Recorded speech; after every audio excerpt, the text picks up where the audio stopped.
Just like how I was saying earlier in the first part, how your trials and tribulations ultimately breed your success. Your failures ultimately breed your success. You know, and you don't really learn anything when you win. You learn most when you take a loss. You learn most when you lose. You learn most by fire. However you want to call it. Um, and ultimately, there would be no light. The light is a product of the darkness. The light that you bring to people is a product of the dark times that you've been through. You know, if I'm making any sense to, people out there, which I'm pretty sure I should be, you know. And you have to look, as I say, the spirit versus the flesh, as I was also saying in the first part. This is the introduction of the battle between so-called God and the devil. The spirit versus the flesh. You versus yourself. However you want to say it. Man versus himself. That's the real battle of God and the devil. And so many people characterize the devil, but they're really challenged by God in so many times. If we really read the Bible, the devil damn near like God's homeboy. You know what I'm saying? I mean, Joel is a perfect example of that. It's damn near like, it's almost like the devil's smarter than God type shit. You know what I'm saying? And because in Joel doesn't, Joel was basically had everything. Joel had everything, and basically the devil telling God, like, damn, man, like, of course he gonna praise you, man. He got everything. You know what I'm saying? Shit. I take some shit from him, and let's see if he's still damn praising us type shit. Let's see if he's still praising the shit. You know what I'm saying? God, like, damn, you're right. That makes sense. You know what I'm saying? This is really the relationship that God and devil got going on in Joel. And any preacher knows that. They know that.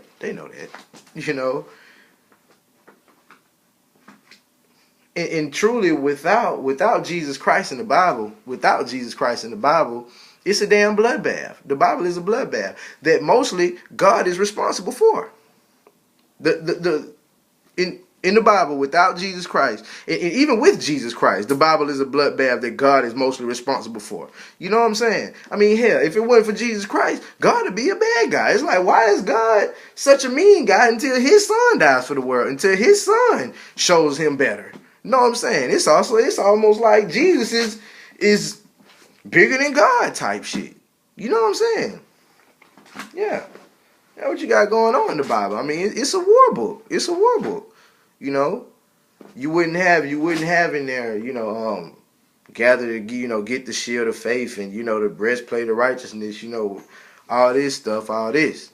If it wasn't about war. There are direct war chapters in the Bible where it says get ready for war. You know what I'm saying? These types of things. Shit, there are just as many people in the Bible getting their heads chopped off as it is people getting blessed in there. When Jesus got murdered, it say his partner did that shit. It don't say Lucifer got into Judas and this shit happened, or Satan or the devil got into Judas and he did this shit. It say Judas did that shit. You understand? You can't take the devil in the goddamn courtroom. You can't rob a man and say the goddamn devil made me. The devil made me do it.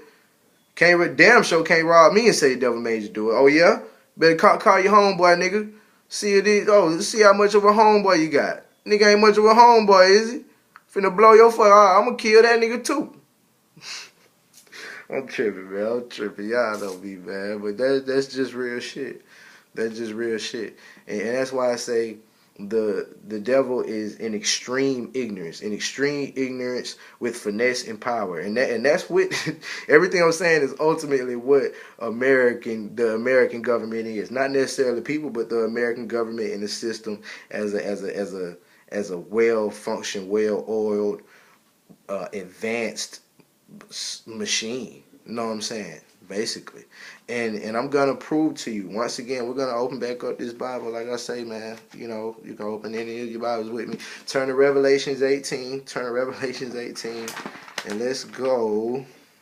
Revelation 18. Hold on. Oh yeah, here we go. It's Revelations 18 verses. I'm gonna start verses 2 through verse 2 through 5. All right, Revelations 18 verses 2 through 5. And he cried mightily with a loud voice, saying, Babylon the Great is fallen, and has become a dwelling place of demons and a prison for every foul spirit, and a cage for every unclean and hated bird. For all the nations have drunk of the wine and of the wrath of her fornication. The kings of the earth have committed fornication with her, and the merchants of the earth have become rich through the abundance of her luxury. And I heard another voice from the heavens say, Come out of her, my people, lest you share in her sins, and lest you receive of her plagues. For her sins have reached to heaven, and God has remembered her sins. Yeah, man. Tell me any country in the world that this relates to more than the American Republic, democratic country, whatever, government system, whatever. Start reading again. And he cried mightily with a loud voice, saying, Babylon the Great is fallen, and has come with it, and is a dwelling place of demons, and is a prison for every foul spirit, and a cage for every unclean and hated bird. For all the nations have drunk of the wine of her wrath and fornication. The kings of the earth have committed fornication with her, and the merchants of the earth have become rich through the abundance of her luxury. And I heard another voice from heaven saying, Come out of her, my people, lest you share in her sins, and lest you receive of her plagues. For her sins have reached to heaven, and God has remembered her iniquities. So, who else, man? The kings of the earth have committed fornication with her, and the merchants of the earth have become rich through the abundance of her luxury. The nations have drunk of the wine of the wrath of her fornication. I don't know who else that describes better, man. You know, other than this country. And just like I say, an extreme ignorance that's unwilling to budge, that's unwilling to move, that's unwilling to learn more, you know. And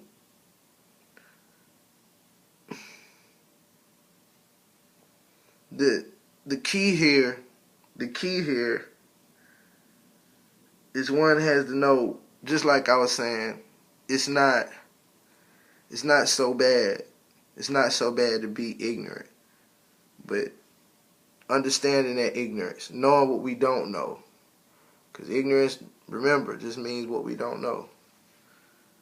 Understanding that ignorance is the epitome of knowledge. Understanding what you don't know. Understanding that you don't know.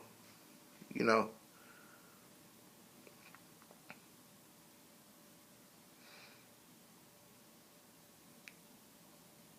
The epitome of knowing is understanding and knowing what you don't know. The driving force of man, you know, is ultimately what he doesn't know. Yes.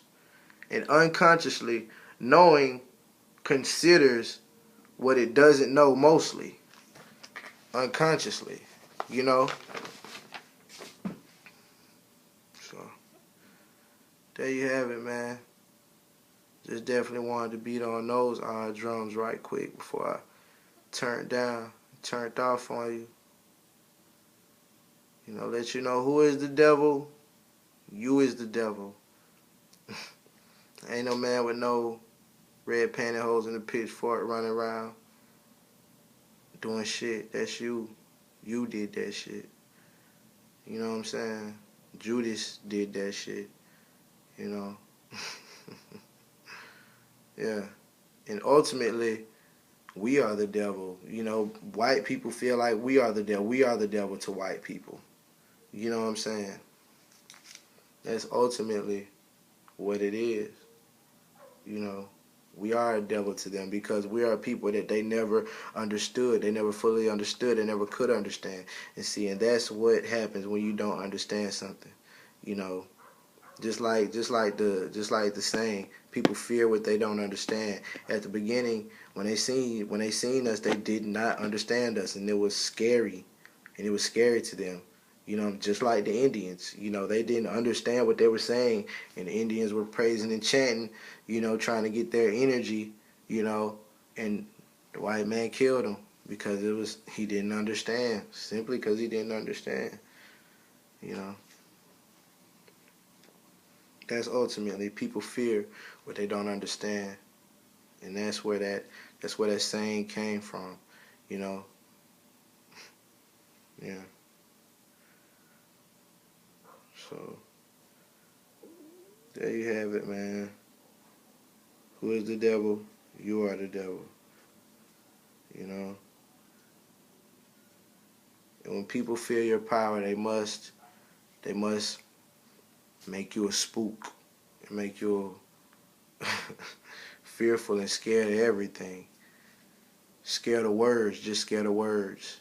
That's really all it is. You just scared of words. Damn. Much love, peace, and blessing. This your boy Prophet Williams. God bless, God bless.